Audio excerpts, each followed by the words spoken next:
Bihar ki Chief Minister kanana oigadoribano haiba asawa wahang amasung thorakli. Hairibasi Bihar ki Chief Minister Nitish Kumar Rajya Sabha Mikhal ki damuk mirep se pishin kraba matungda tholakpo wahang amasu oidi. ZDU natragana BJP kanana CM oigadori. Bihar Rajniti ki oiba ahong mama lakpa hori. Bihar ki Chief Minister oidiba Nitish Kumar Rajya Sabha Mikhal thengnanaba mirep se pishin kri. ZDU की supremo Nitish Kumar Bihar की politics तगी लाइथोक्लगा दिल्ली की politics ता माय ओनसिलकपगा लोइना बिहार कनाना अनौब मिनिस्टर ओइगदगी हाइबसी यामना सब ओहंग अम ओइरकली मणिपुर लेजिस्लेटिव असेंबली की बिजनेस एडवाइजरी कमिटी रिकॉन्स्टिट्यूट तौख्रे हेबा सिरोल अम थुलकरे हाइरिबा असिदा चेयरमैन श्री थोक्सम सेक्टरबता सिंहा स्पीकर नोइदि लोइना अतोप मेंबर तरुक अमसु खली हाइरिबा मेंबर सिंह असि Shri Yumnam Khemchand Singh minister Shri Keisham Meghachandra Singh MLA member अदुगा Shri Awangbow Newmai MLA member Mohammad Abdul Nasir MLA member Shri Mayanglambam Rameshwar Singh MLA member Shri Chinlunthang MLA member ओइनियावरी अतोप पाव मदना अवांग सेंगमाई गार्डन द हैंड ग्रेनेड अमा फंगले हरी हाइरिबा हैंड ग्रेनेड असी सेफ्टी पिन इंटेक यावना ngasi चौरना अयुकी पुंग तरागा मखाई मुक ताबा मतमदा गार्डन की ममांगदा फेंस तौरिबा कक्सिंदाबम रमेश सही निफुगनी पान माकी सन ऑफ लटके नबचंद्र शर्मगी माकी रेसिडेंट अवांग लखिन थाबी अवांग लेकाइदा थेंगनखिबनी हाइरिबसी इम्फाल वेस्ट डिस्ट्रिक्ट की मनुंग चनबा अवांग सकमा पुलिस स्टेशन की मनुंग चन लेबा मफम अमने हाइरि हाइरिबा हैंड ग्रेनेड असी फायरवुड कटिंग तब मतम थेंगरखिबने हाइरि पुलिस की सोर्स की मतुंग इनदी हाइरिबा गार्डन असी लेहौरंगबम रामानंद सही निफुगा तरे son of L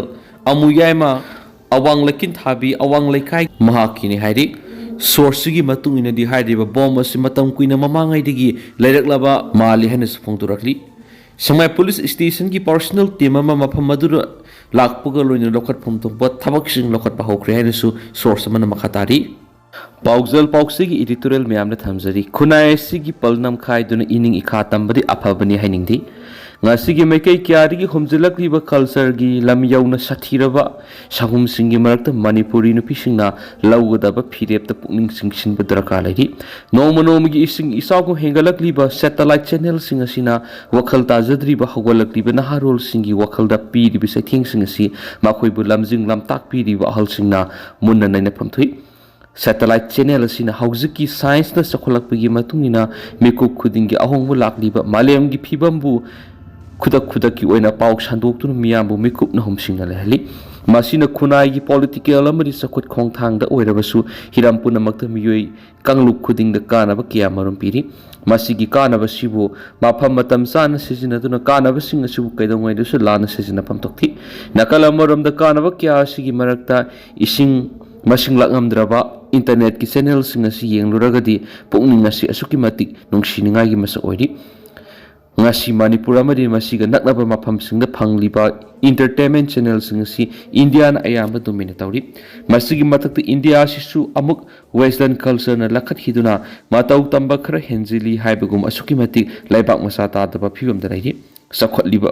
sakhatliba miyoiba ama oina hinglingai punsi mate khara sida ningtamna kanagi sumikha pondana hingjanabagi lampini amadi kanagumba misa amana mahaki personal oina tawjaba thabak khudam oina pheje chakchadabu oirabasu madugi matangda atopana khut thingjinbagi hak leiti haina haibining biyai मसीसु पुमला लाले हाइबमक्ति यादि कनागुंबा मना ताउथुरकलि थबक थोंग अदुना अतोपदा का हेना अकायब पीदब तारबदि मदुदा येंगसिनदुना ngangnabigi atopagi sok leiti adubu matangsida panjaningbadi western culture amasum indian culture asidi manipur culture gi hiram amataga manadi pum top pas amamni amana magi mathakta ngangnabigi hak leiti haiduna su khunai weba apunbagi policy bu namkhaiduna ining ikhatambadi asumba thong oiroi culture ani gi kanaba saktam gi marak sida turoi ngaroi lebliba manipuri culture si kayam kuina khangduna leiba ngakigini aikoina khongpham siena leppa ngamhodaba taragadi saktam singna humkhiduna indian amasung western culture gi irol nung lukhi baibisi masana tara bophamni maramaduna tanpham sida aikoigi kari mathau ta tauba tai habisi puna khangminaba matamori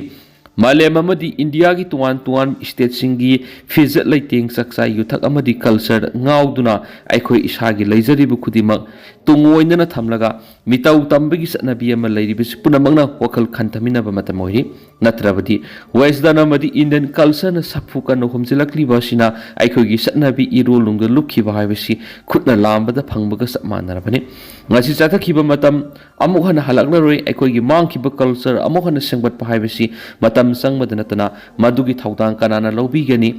loinana ngasigi mirol asi isagi satlon lining laisol yauna mamal yamlaba culture gi tuan tanglaba masaksing tungoinana thambagi satnabi malakli besi thadokna ba khonamina basangi science ki tuan ba technology na awang ba thakta sakhot khrabasu lamdam amamam gi mapa mapuna thambira ba punsigi thadokna ba yaroi da satnabi kaya su leiribani madugi sumatakta pikraba matamamagi kanglai pak ngasigi na Manipur haina maming on krabalam damasi sahili sing ani ki puwari ga sagona duna hawgalaki ba civilization amani ipai pusing na hausi ori ba science ki technology sing asiga sa manana matamadu mitei ipai pusing na pangthuklam ba thabak thoram sing aikoina kaukthokpadi sumlai makoina pangthuklam ba thabak thoram sing amadi aikoina lasana duna thamlamba puyagi wari sing asisu adumak sumduna laidi ga hitaba ipai pusing na thambira ba wakal lauksing asigi mirolna sejana ba ngamdri habis kaudaba phagani miyam gi lusing ba sing nasu miyam gi wakal tungoinaraga masagi lantum lepsin ba amadi phammunna bagi lalongsa thanabana ngasigi khunai sigi tungi lambi karamba phibum oirakani haiba tamma ngamdana laidi ngasi maksai aniga thama pan helakna ba thokliba irang asina hiram khudimak sauna saithing biri Meku Khuding honglakliba globalization ki khongjel da sangsinduna yaubungam badi lairadana irang asida phibam sokraba khunai ron milon human resource yaung hiram khudima na hongnuna semgana ba honabada sei kya sangki gadawri amarom da supuna ma sigi khwaidigi yanglen saru oiriba politics ki lamdasu lakhat payadana salak sana kinthari matik sabalu singbala silaktre miyang gi tunglam sat mami samjelakli mata asidai khone ningsing lei masagi oizaba punamak tungoinaram laga punsi ka thokraba lusingba lamyan bihizam irabot kumba lamnam sida laidibra lamyan bihizam irabot kumba lusingba kya tholoktuna miyambu lamjing biba matamatu yaurabra khali hauzu hiram kudimakta masimadi phari asimadi phari haiba lairaktabagum tawri masimaru oina ikhoigi layoi khrabi ipai pusingna tungi mirol gi damak satlamba liklamadu masakhangdabadagi oirakpa ngakani aikhoigi puwari hangatni yengduna madi nainaduna tungi mirol gi damak afaba khradi tawnabu honasi tentakpa update amana Sri Lankan minister na phungdokhibne ba wafma mada hauzi US amasum Israel puna Iran da landariba sida yamdrabada miyoi marfu amasu Iranian warship ta US na strike tawbada sikre have report amasu tongnarakli amarom dana US Israel gi attacks Iran gi nuclear lefam sing da panbi gi khudam laiti heba IAEA gi wafma amasu tholakli Israel amasum US na Iran sa tabi attacks Iran gi nuclear lefam sing da panbi gi khudam amata UN nuclear watchdog ta laiti hai namasigi ship Wafel Grossin to Cabinet Agency gi Board of Governors na phungdokhriari adumainama mamagi namita nuclear lefam amada panki haini Iran gi inboina phungdokhi attacks sing adu sathabagi Israel amasum US na piba maram sing gi manungda Iran gi nuclear program amani Iran na atom bomb ama saba ngamgadaba khajikta ngairi haini US amasum Israel na maral siri masigi matakta June thada military ani na attack tawkhiba Iran ki atomic facility singi lemhori besaruk sing handak ki campaign asida hauzik phawbad ayambana yaukhidabugum tawi hari